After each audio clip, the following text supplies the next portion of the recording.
असत्य के घेरे से पार, सत्य की ओर अग्रसर। कैसे जी रहे हो पाखंडियों की दुनिया में? आइए, असली जीवन के रंगों में रंग जाए। हर रंग रंगीन स्वागत करता है आपका। मैं हूँ कॉस्मिक और ये है चित्र के तब आदर्श संग्रह कला की धारा। पिछले कार्यक्रम में हमने श्लोक 16 से 18 तक को विस्तार पूर्वक समझा। इन श्लोकों में बताया गया है कि व्यक्ति को अग्नि, जल और प्राणों की तरह होना चाहिए, जो कामनाओं को जला देते हैं। वे दोषों के रूप में दिखाई देते हैं और हमें संघर्ष और अनर्थों में ले जाते हैं। इन श्लोकों से हमें ये भी समझ मिलता है कि हमें अपने कार्यों को सत्य, त्याग और निष्कामता के साथ करना चाहिए। हमें आत्मसंयम और आध्यात्मिक साधनाओं का अध्ययन करके अपने जीवन को एक उच्चतम स्तर पर ले जाना चाहिए। आज के कार्यक्रम में हम आपको भगवद गीता के महत्वपूर्ण श्लोकों के परिचय में ले जाने वाले हैं। इस एपिसोड में हम अर्जुन विषाद योग के माध्यम से देखेंगे कि कैसे अर्जुन अपनी संदेहों और संकटों से जूझ रहा है और उन्होंने भगवान श्री कृष्ण से सहायता मांगी है। हम इसके माध्यम से ज्ञान, निर्णय और आत्मविश्वास के महत्व को समझेंगे। चलिए, इस रोचक एपिसोड में आपका स्वागत है। अब चलिए आगे बढ़ते हैं और अध्याय 1 के अगले श्लोकों का विश्लेषण करते हैं। भगवद गीता के पवित्र श्लोकों के माध्यम से हमारी ज्ञानवर्धक यात्रा के निरंतर आनंदित होने के लिए हमारे साथ बने रहें। श्लोक 19 अर्जुन विषाद योग। स घोषो धार्तराष्ट्राना हृदयानि व्यदारयत् नभश्च पृथिवी चैव तुमुलो व्यनोनादयन्। छायानुवाद। वह घोष धृतराष्ट्र के पुत्रों के हृदयों को चीरता हुआ था। आकाश और पृथ्वी को भी उत्कंठित करके वह दहशीलता फैला रहा था। अर्थात इस श्लोक में बताया गया है कि जब युद्ध की घोषणा हुई और अर्जुन ने अपने द्वारा लड़ाई में शामिल होने की इच्छा व्यक्त की, तो उसने युद्ध का दृश्य मनस्वीकार करने के लिए उठाया। वह सभी योद्धाओं, अपने परिवारजनों और मित्रों को देखकर अपने हृदय को गहरी छूने वाली आवाज महसूस करता है। यह आवाज उस संघर्ष के भाव को दर्शाती है जो अगले क्षणों में होने वाला है। इस आवाज ने अर्जुन के मन में घबराहट और संशय उत्पन्न की और उसकी मनस्वीकार क्षमता को प्रश्नास्पद बना दिया। जब अर्जुन के विरोधी धृतराष्ट्र के पुत्रों के हृदय, मन, दिल में अपार उदासीनता और निराशा की स्थिति थी, तो वह बहुत शोर शराबे के साथ दहशीलता फैला रहा था। इस ध्वनि ने आकाश और पृथ्वी को भी कांपने की अनुभूति कराई। ये स्थिति युद्ध की घोषणा के लिए बहुत बड़ी एवं अभिशाप की तरह थी। इसे देखकर आपस में विचार कर सकते हैं कि इस युद्ध में क्या महत्वपूर्ण घटनाएं घट रही हैं और इससे आपको क्या सीख मिल सकती है।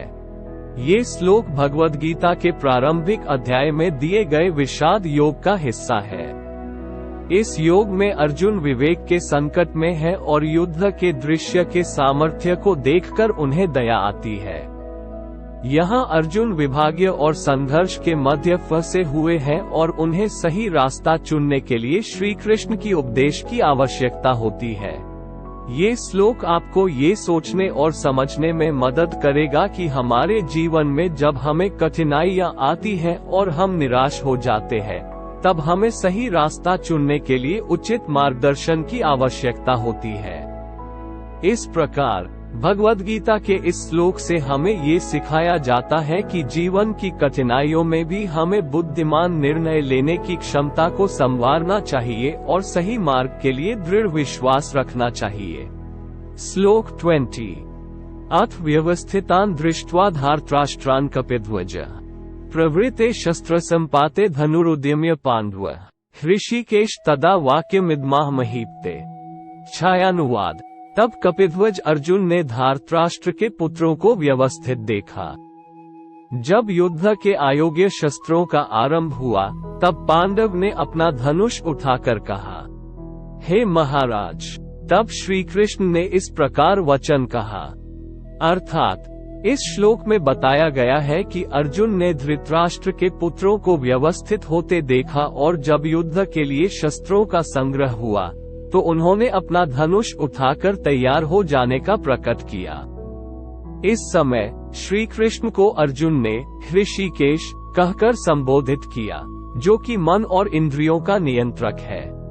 इस स्थिति में ये स्पष्ट होता है कि अर्जुन युद्ध के लिए तैयार हो रहे हैं। उन्होंने अपने धनुष को उठाकर अपनी तैयारी दिखाई है। ये भावना दिखाती है कि वह युद्ध के लिए निर्धारित है और संघर्ष को सामर्थ्य से प्राप्त करने के लिए प्रयास कर रहे हैं।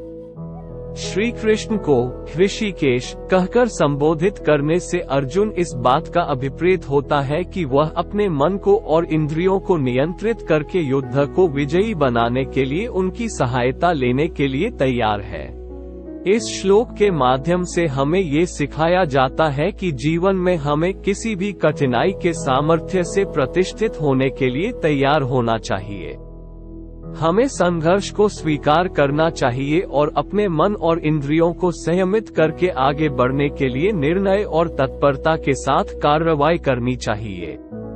श्री कृष्ण के आदर्श नेतृत्व के माध्यम से हमें ये युक्ति सिखाई जाती है कि हमें अपनी अंतर्दृष्टि और शक्ति का सहारा लेकर सही रास्ते पर चलना चाहिए। श्लोक 21 and 22 अर्जुन उवाच सेनयोरुभयो मध्ये रथ स्थापय कर्म्या योद्धुकामानवस्थितान्। छायानुवाद अर्जुन ने कहा, हे अच्युत, कृपया मेरे रथ को दो सेनाओं के बीच में स्थापित करें। मैं इन योद्धाओं को देखूं जो युद्ध के लिए उत्सुक होकर तैयार हैं। अर्थात इस श्लोक में अर्जुन भगवान श्री कृष्ण से यह अनुरोध कर रहे हैं कि उन्हें अपने रथ को दो सेनाओं के बीच में रखें, ताकि वह जो योद्धाओं को देख सके जो युद्ध के लिए उत्सुक होकर तैयार हैं। अर्जुन यह जानना चाहते हैं कि उसके सामने उसके विरोधी योद्धाओं की भावना कैसी है और कितनी तैयारी है।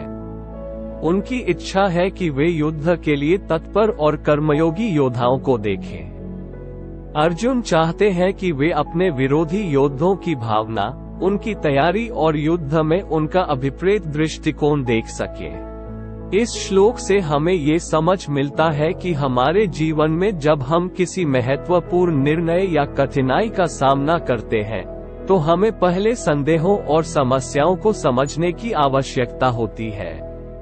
ये हमें सही रणनीति बनाने और सही कर्म करने में मदद करेगा।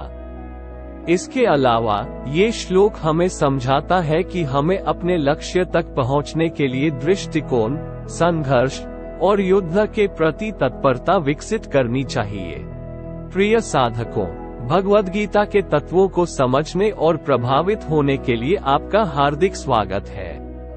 यदि आपको इस अद्भुत ज्ञान का अनुभव हुआ है तो कृपया हमारे चैनल चित्रकेतव अवेकनिंग हार्ट्स को लाइक, सब्सक्राइब और शेयर करने का कष्ट करें। इस दिव्य संदेश को दूसरों तक पहुंचाने में आपका सहयोग महत्वपूर्ण है।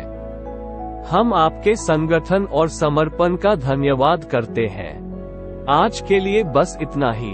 मन को शांत करें और आत्मा को जानें। अगले भाग में हम आगे के श्लोकों की चर्चा करेंगे। अगले प्रकरण के लिए अगला एपिसोड। हृदय से आभारी। श्री कृष्णा गोविंद हरे मुरारी। आध्यात्मिक सफर को साझा करें, भगवद गीता को प्यार दें। चैनल को लाइक और सब्सक्राइब करें।